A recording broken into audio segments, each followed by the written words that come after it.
When you talk about 2019 revolution, there's often a desire to look at it within the context of the Arab Spring. But Sudan is very different from the Arab Spring.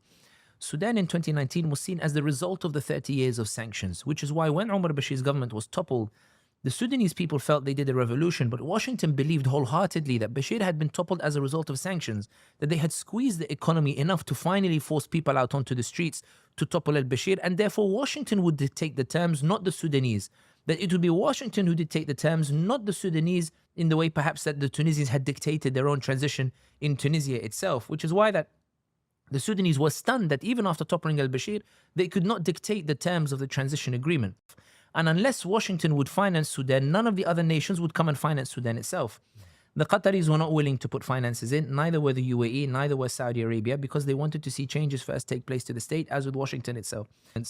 The next stage was, how do we reconstruct the army? So the UAE from 2019 had been supporting Hemeti and building his RSF, his Rapid Support Forces. So what was supposed to be an auxiliary force ended up a very powerful force.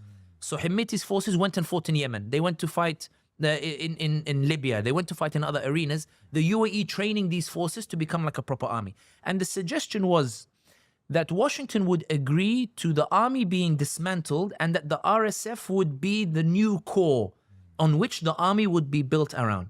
Because in Sudan, what al-Bashir had done was, as a result of the sanctions, he built these huge weapons manufacturing factories. And he was able to build his own weapons afterwards. And Netanyahu is on record as having said to the Americans that Sudan needs to be sanctioned. This is about 96, 97. Sudan needs to be sanctioned because the Palestinians are getting their weapons from Sudan itself. So as a result, they believe the army needed to be reconstructed and dismantled, and with the RSF.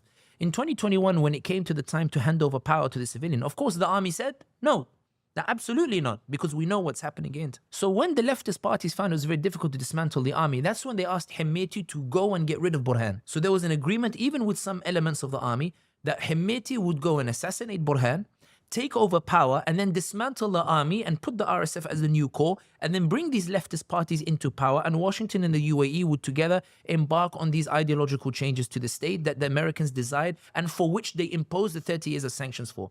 And now there is this war now between the army and between the Rapid Support Forces backed by the UAE.